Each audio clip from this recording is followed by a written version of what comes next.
हाय दोस्तों, आप लोग का एसके संगम क्लास में बहुत बहुत स्वागत है। और आज हम सेंट्रल आइडिया बताएंगे कैसे लिखा जाता है कि पूरे 6 मार्क्स मिल जाए। सेंट्रल आइडिया लिखने के तरीके बताएंगे और सेंट्रल आइडिया लिख के दिखाएंगे, उसका अर्थ भी बताएंगे। तो आइए स्टार्ट करते हैं। सेंट्रल आइडिया लिखते समय पहले ऊपर पोएम का नाम लिख देते हैं, फिर राइटर का नाम जैसे कि लिखा हुआ है, फिर लिखेंगे यहाँ पर सेंट्रल आइडिया। सेंट्रल आइडिया लिखने के बाद फिर नीचे से वो सेंट्रल आइडिया में लिखा जाता है कि जो पोएम हो उसे छोटे छोटे वर्ड में कैसे लिख दें, इसी को सेंट्रल आइडिया कहते हैं। मेन टॉपिक छाट के छोटे छोटे वर्ड में लिखी जाती है।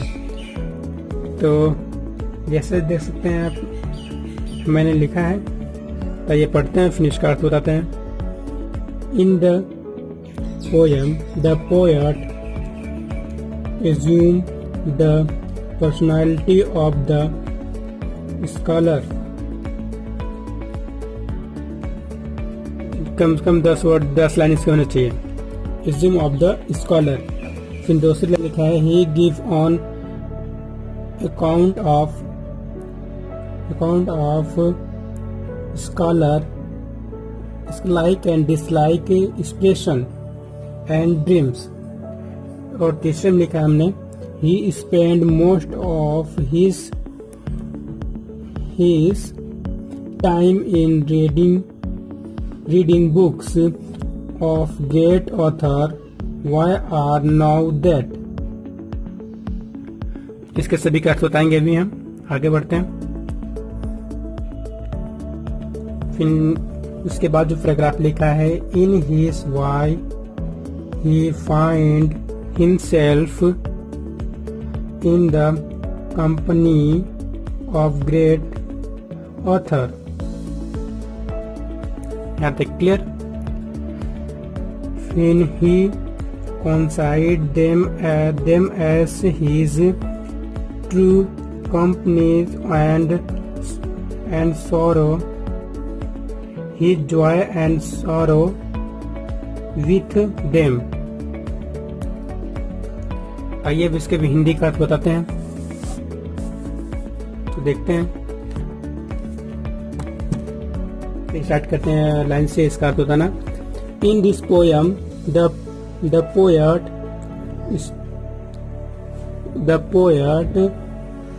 assume the personality of the scholar। Okay, इसका अर्थ होगा इस कविता में कवि ने एक विद्वान का रूप धारण किया हुआ है। क्लियर? इस कविता में कवि ने एक विद्वान का रूप धारण किया हुआ है। फिर दिया हुआ है he give on account of a scholar like and dislike expression and dreams। तो इसका अर्थ है, तो यहाँ पे तथा लगा देंगे अपने तथा वह उसकी पसंद नापसंद, ओके, पसंद नापसंद, मत कंछाओं वह सपनों का वर्णन करता है। उसके पसंद नापसंद व महत्व कंछाओं को वर्णन करता है, यानी बताता है। इसका पैराग्राफ है, इसे पढ़ते हैं, उसका अर्थ बताते हैं। He spent most of his time in reading books of great author how are now dead। इसका अर्थ होगा वह अपने अधिकतर समय महान लेखक की कविता पढ़ने में लगाते हैं। महान कवि यानी वो कवि जिनकी डेथ हो चुकी है, वो अधिकतर समय उनकी बुक पढ़ने में समय अपना व्यतीत करते हैं, लगाते हैं। Okay, clear? फिर आते हैं इसके बाद वाला paragraph.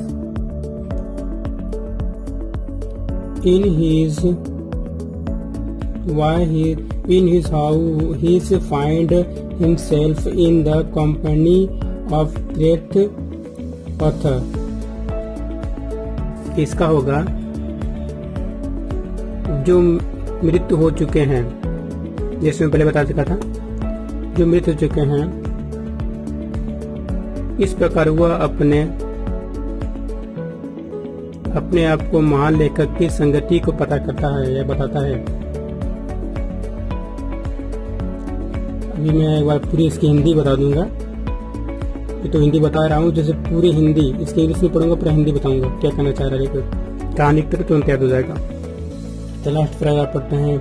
He consigned them as his true companies and sorrow, then joy and sorrow with them।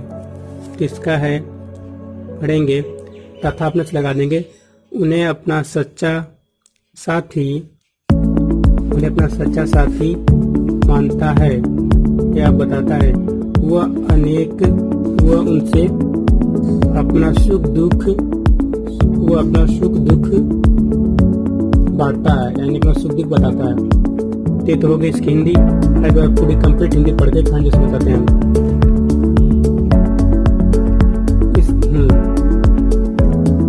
इस कविता में कवि ने एक विधान का रूप धारण किया हुआ है तथा वह उनकी पसंद नापसंद, महत्वाकांक्षाओं व सपनों का वर्णन करता है। ड्रीम्स एंड सपने का वर्णन करता है।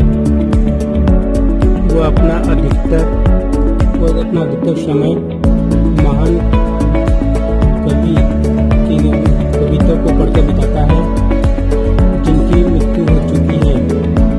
क्लियर? वो अपने महान लेखक के संगति को पाता है, लेखक को महान कविता को संगति को पाते हैं तथा उन्हें अपना सच्चा साथी मानता है। वो जो कवि उनको अपना सच्चा साथी मानता है, वो अपना सुख दुख उन्हीं को बांटता है। इसका क्लियर? इसे आप लोग नोट कर लीजिएगा। वीडियो देखने के लिए बहुत बहुत धन्यवाद। चैनल को अभी तक सब्सक्राइब नहीं किया, सब्सक्राइब कर लीजिए। वीडियो को अच्छी लगे तो लाइक करिए और कमेंट में बताइए वीडियो कैसी लगी। बस आज के लिए इतना ही।